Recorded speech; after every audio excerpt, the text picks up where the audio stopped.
கார சட்னி செய்ய போகிறோங்க. நம்ம 10 தக்காளி எடுத்துருக்கேங்க. நான் பெரிய தக்காளி 7 வெங்காயம் எடுத்துருக்கேங்க. இதேமாதிரி நீட்டாக அஞ்சிக்கணுங்க.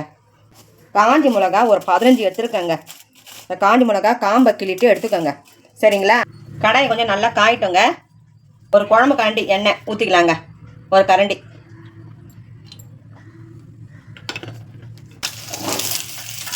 தக்காளி வெங்காயம் எல்லாமே ரெண்டுமே ஒன்றா போட்டுக்கோங்க. பச்சை வாசனை போகிற வரைக்கும் வதக்கணுங்க. கார சட்னிக்கு வதக்கணுங்க. ஒரு கால் ஒரு வதக்கிறது போதுங்க. இப்போ நம்ம அரைக்கிறத பார்க்கலாம். ஆறின உடனே அரைக்கலாம். சூடாக இருக்குது, ஆறட்டும். ஒரு 10 பூண்டு எடுத்துருக்கோம். சரிங்களா? 10 பல் இருக்கும். இது பூண்டு நீங்கள் சேர்த்திங்கன்னா உடம்புக்கு நல்லது. சால்ட் எடுத்துருக்காங்க. வெங்காயம் தக்காளி வதக்கந்து. இப்போ காஞ்சி மிளகா போட்டு ஃபஸ்ட்டு அரைச்சிக்கலாங்க. மிளகா நல்லா அரைச்சிக்கலாங்க.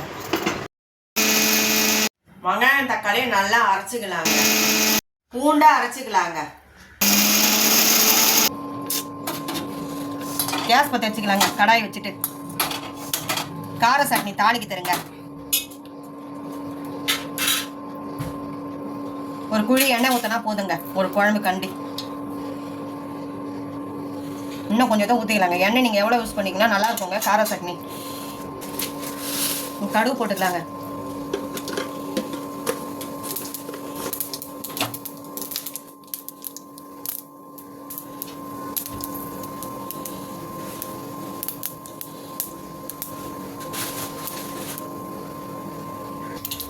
காஞ்சி மிளகா வெங்காயம் தக்காளி பூண்டு எல்லாத்தையும் போட்டு அரைச்சிட்டு எண்ணெய் ஊற்றி கடுகை போட்டு அரைச்சதை அப்படியே அதில் ஊற்றிட்டு கார சட்னியை ஊற்றி நல்லா கொதிக்க வைக்கணுங்க. ஒரு கொதி வரணுங்க.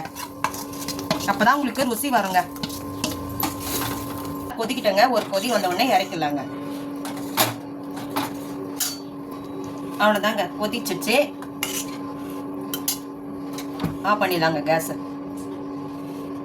வீட்டில் இது மாதிரி செஞ்சு பாருங்கள். கார சட்னி. நன்றி, வணக்கம். எங்களுக்கு ஆதரவு கொடுங்க.